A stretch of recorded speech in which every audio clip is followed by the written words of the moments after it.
Hello everybody, Agion here with another Grey Goo Replay. So on the top side, top side, as the human player we have Grasswhooper, and now in the center from used to be over here, the Goo player, Suds 1979. They're talking about people being in the tournament. I wasn't really paying attention, but then again, you probably were, because my eyes were focused on the camera. He's in the looks like both of them going to be in the upcoming tournament based on this conversation. Go ahead and bring up the tech tab. Just to make sure. Sometimes I forget, especially when I first boot up my computer, of where my layout is. Sometimes there's a nice thing about Open Broadcaster, even though I can click a button and change positions based on my game, where I should put the camera and all. Sounds like my throat's a little bit dry.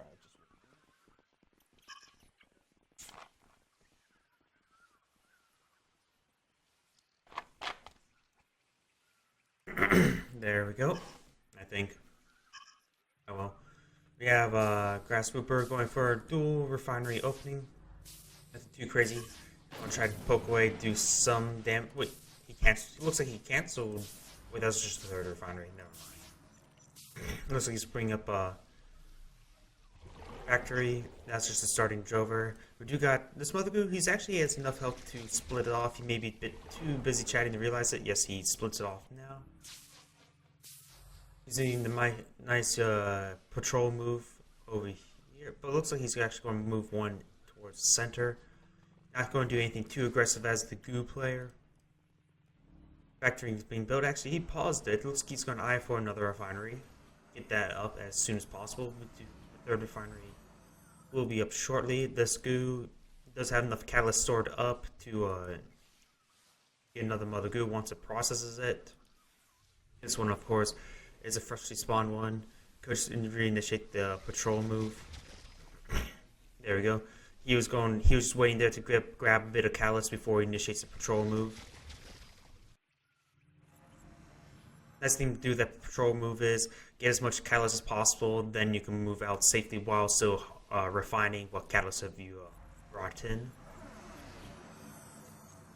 Bit of conduit guard coming out. Got another refinery, nothing too crazy. We do got air and stealth. Bit of interesting combination. Perhaps he got those two mainly for the upgrades. Only one war factor with all of these attachments. Bit unusual. We also do got artillery. Perhaps we're probably going to see a large war factory coming out afterwards in this direction. Oh, we see the large war factory coming off the air attachment. Are we going to see aircraft base play? We also got a large war factory off the stealth. Oh, I think he realized his mistake and he would want to put off the artillery. But of course, if it's economy at -40, these large war factories are quite expensive. He's also building another refinery. That's also one reason why he is at minus a lot. We got a Mother Goo coming in. He does have up to 3, so you can build a large protein. Large protein is actually quite effective versus sieging buildings. I think it has armor pen. It also has 6 armor, so it can withstand a lot of punishment. See, it does have 10 armor penetration, 8 damage across a high rate of fire. So let's see what this large protein's going to do. You can always turn into destructors if it gets over too low. Increase the lifespan or increase the effectiveness. As you can see, a large protein can rip apart these conduits, but it looks like he's going to eye for these refineries, and it is doing quite effective versus it. He does teleport them away, but he looks like he will get this conduit across, or at least this one, and which does stall out this refinery. He's also trying to get the Heavy Sentinel and the Conduquas. He's also depowered everything here, so this large protein is very annoying. With its high damage and penetration, it can basically get rid of these conduit wires. And he's actually going to lose a refinery to this.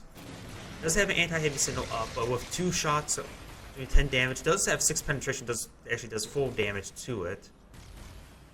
He's going to eye for getting rid of this refinery and using anti-heavy, but this anti-heavy sentinels cannot maintain power line. He's actually going to lose another extractor to a single large protein, but dwellers. Dwellers even work against buildings? I honestly don't remember dwellers actually affecting structures or can detonate off structures. Maybe they can? I also never used dwellers, a landmine, against basically as a demo charge versus buildings. I never tried that. So I honestly cannot say if these things can actually detonate across buildings. It doesn't look like they can. Of course, since these things are stealth, it's constantly just being a nuisance. It is trying to destroy harvest. One of these collectors. It does get the collector. It does quite a bit of damage to these conduit crosses, I guess, but it's really not doing that much. Placing in front of the large factories can be quite nice. You may need to build a detector sentinel to displace it. Build a detector sentinel, and he's trying to hop forward. And sure, you can stall out the economy. It doesn't really do much destroying those harvesters, but I suppose it can do something. You got a wave of striders coming forward. This dagger, of course, it can reveal itself. Is trying to deal with it. Let's repower that up. Have 2 anti-heavy sentinels, or bring some conduit wire forward so you can move his anti-heavy sentinels to hit those, protect against those striders, trying to destroy the striders. But he lost quite, 2 or 3 refineries, so he did lose quite a bit to that large protein.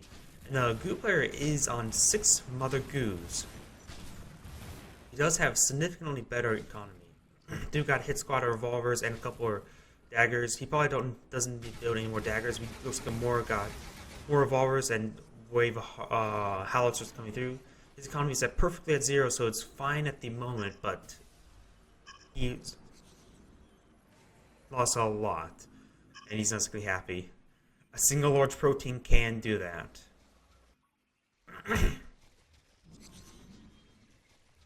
Who has great early game, and if they can cement an early game, they can have a great late game. But if they're on equal standing, they'll probably actually lose out in the end. The units are very vulnerable to artillery.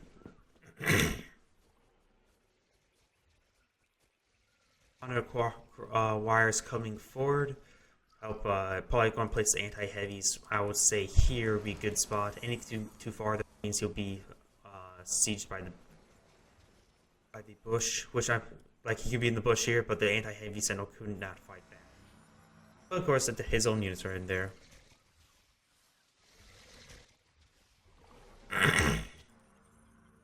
Mother Goose player still on 6 Mother Goose. He could capitalize it even more. He maybe, seeing how most of his Mother Goose have 2, he probably is going to maybe get a wave of large proteins. Also, can I say we are going to see, yep, Destructor bounce 2 times. So it looks like there's going to be a large wave of large proteins coming through, which will be incredibly hard to deal with. While howitzers are good versus smaller units, not so much versus Destructors. And Destructors, at this point, actually Splash will be a bit better, but the bounce will have better scaling in the late game. Destructor or Splash can be quite good versus these small units, while bounce is better for these large units such as tanks, such as the Gladys.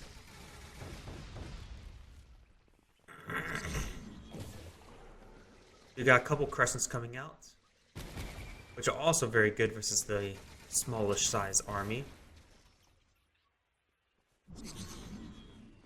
More crescents coming forward. Looks like he's not getting Destructor's aim just yet. Nice hit there, but of course, remember, it's a pool of damage. You can always walk out of the damage. We got some more large proteins. I would imagine now would be a good time to get some Destructors. You already have 4 crescents. That would be plenty, because that would be 1 volley would do up to 200 damage, and most units have less than 200 HP. In fact, all of his units have less than 200 HP. It take Lancers to have anything more than 200. Of course, Gladys with their armors can also be quite resilient, since each tick does 3 less, which actually translates to quite a bit. I think it's almost like 3 armor may do 2 damage per tick or 1 damage per tick. I can't really say off the top of my head. But now there's a large army. This may pretty much just going to spell the end of the game. Ooh. I thought there was a howitzer sentinel for some odd reason. We got anti-air sentinels, also a great way to deal with the Destructor shots, because these things can be shot down. Basic put, get a seaweed system. But can be overwhelmed. Nice micro of the Howitzers trying to do as much stutter steps as possible. But his revolvers are getting in front. He needs to have these revolvers and daggers be in the front while the Howitzers are in the back, but it's not easy fighting counter artillery when your opponent has a big army in front of it.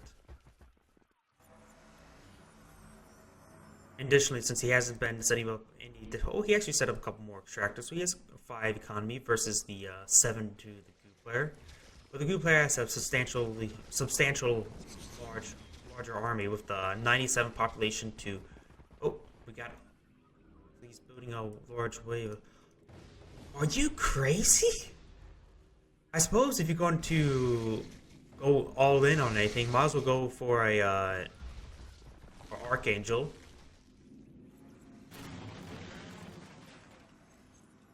It is a possibility, I guess, but that is a very big all-in. He needs to stall out for another 3 minutes to be able to get the Archangel out.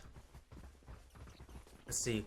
Ooh, Conduit proximity mines. A very effective upgrade versus Goo, especially versus Drover armies and Strider armies, since they push each other into the unit conduit wire. More particularly with Drover, since they have such a close range.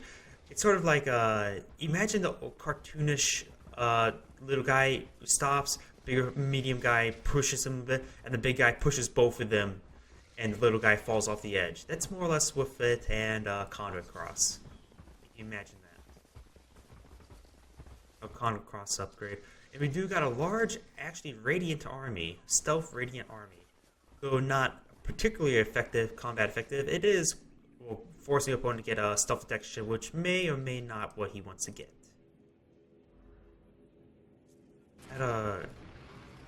Yeah, Archangel is on the way. These extractors are being removed, which he does need that economy to sustain the Archangel. He's at minus 57. He just needs economy. Using those 2 extractors, he may as well just place them plus 8s for the time being.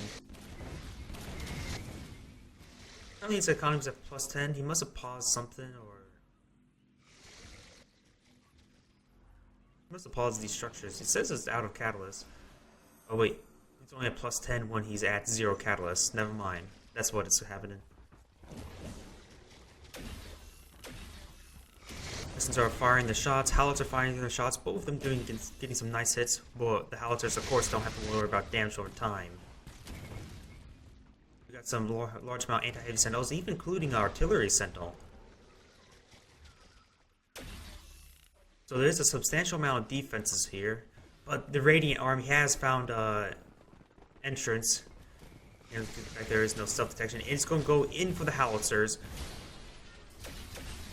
You might not realize it just yet. But the conduit mines are actually doing a bit of damage themselves.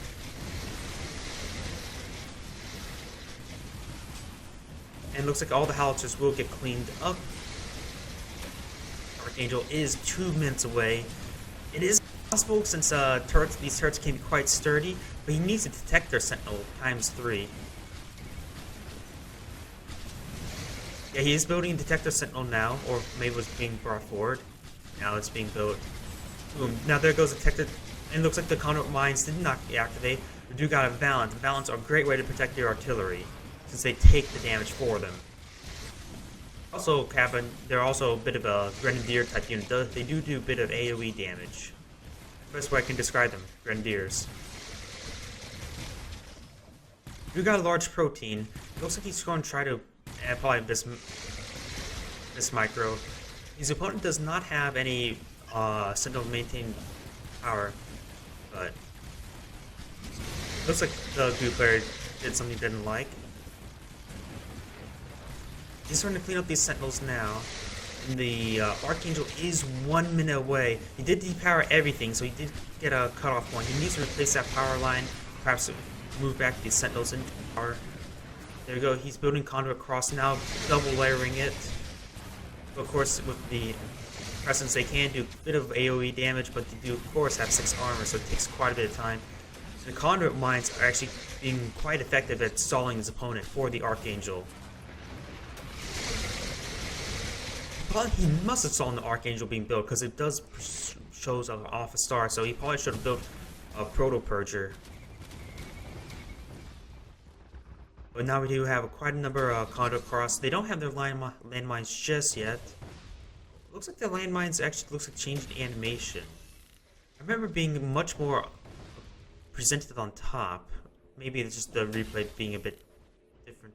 I could just want to remember seeing the conduit mines a bit more pronounced on top, like a blinking light in the center, and like a bit of a circle effect above it, if I remember correctly. But looks like I'm not exactly sure why it's a different animation now. Probably maybe the replay itself. We do got a decent defense size force, but of course, one unit is shown allows auto fire into the bush. Remember, you can always attack ground. I believe there is attack ground in this game. It's hard to remember which games do or don't have that. And there's a little bit of defense force, but all of his artillery signals are down. But why did I say it was Archangel? I've been getting these names confused. One day I called it Avatars, the next day I called it Archangels, but it's Alpha. Not sure why I keep on getting that confused. And since the Alpha is done, he has quite a bit of economy to support. He is going to go for longbows, mainly to shoot down the projectiles. But of course, he's also getting the ground attack upgrade. Anti-heavy sentinels can be active without power connection. That's also another good idea. Nice split of force, but of course, the destructors can actually live through a single shot.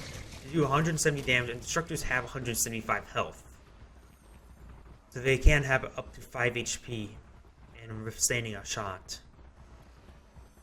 But there is a bit of a supporting force of howitzers, Gladys, and revolvers. The howitzers can help clean up any of the leftover destructors that survive. We got a couple Tempests out just mainly to ward off any scout aircraft. A nice, devastating hit right there. And the Alpha is firing a shot after shot, trying to pick off as many units as possible. But if he loses this, he will be very hard pressed. But luckily, he doesn't have to worry about artillery. With 10 armor, artillery is not going to do anything to it. The Crescent artillery. Let's get a nice flank over here. Looks like he's going to initiate that AoE effect that may happen, which will push away the units and protect any close range units from getting close to it. He needs a Purger. He is building a Purger now, but it's substantially far away. Another 5 minutes plus easy. Honestly, he puts all of his... Yes, he is. He's putting all of his goos into the thing, trying to build it as soon as possible. It is pretty much his only hope to actually... Oh, actually, not his only hope. The Alpha's here. Not here. There's a teleporter. That is something to note. These large epic Uber units, whatever you want to call it, cannot be everywhere at once. So his base is actually a little bit vulnerable. Of course, he's all constantly producing units, which means constant stream of reinforcements to defend. But he can always go for the base instead. In fact, his opponent is actually running a bit low on catalyst here. His original node. In this area, he's draining quite quickly himself. He's throwing everything into this Purger. If he gets spotted before it's completed, game over. I'd advise maybe have one Mother Goo not be in the Purger, so you have somewhat production economy. You know, have something else than a Purger in case this goes wrong. Because it will be a bit of time before this is actually built. It will be complete. And the army is fast approaching. You might have caught wind of what's going on. The Purger, by far, while the easiest to build of all the epic units. Actually, I think the Shroud one may be easiest to build of all the epic units, actually. But the Purger is not the strongest. I believe the Hand of Rook, in my personal opinion, is the best of the epic units. So I guess a level 3 Dirge, I think that's the proper name, or the Shroud one, is actually probably the strongest. Because it takes so much to actually get it to that point. Getting first, put on you can Catalyst node, then into then get destroying units. Probably the Hand of Rook is probably the second most powerful one. But of course, it can be augmented with these with weapon slots, and it also is a mobile war factor, which is another big bonus for the Hand of Rook. Yeah, it looks like he does have one Mother Goo. It looks like he is getting up to 4. He may go and be getting a second Proto Purger. Get that starting to build. Big AoE's coming forward. The AoE apparently does like 125 damage. And he actually did not check over here. I think these forces, he's trying to chase down the Crescents. Nope, he looks like he's just going to use it constantly. And the Proto Purger is done. Yeah, perhaps be a bit more aggressive. The best way to deal with the alphas probably hit the base, as I stated before. But the Proto Purger is done. He may build a second Mother Goo and then have one turn into another Proto Purger. Putting the bush would be ideal. Do epic units, can they hide in bushes? Probably not. I don't think they can. And we can see epic unit engagement.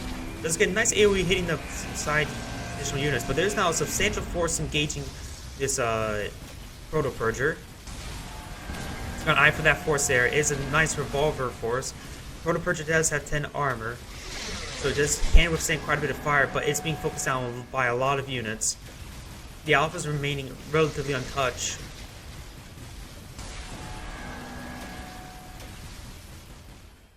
And looks like he threw in the towel because it was going. He had army to back up his alpha, while the Purger did not. This is a very interesting replay. Not every time we see epic units, so it's quite nice to see a replay with these. Plus, it was more of a desperate alpha, I would say. His opponent had him surrounded, but of course, conduit wire is a great way to slow down your opponent. Cheap landmines. Though they can be destroyed, but they take forever to be destroyed. If I would do a bit of balancing, perhaps once you get the conduit mines, it should remove a bit of armor, because they're way too resilient for their cost and how effective they are. But that's probably a bit of a balancing thing, I would say. Other than that, this is Lord.agion saying thank you for watching and signing off.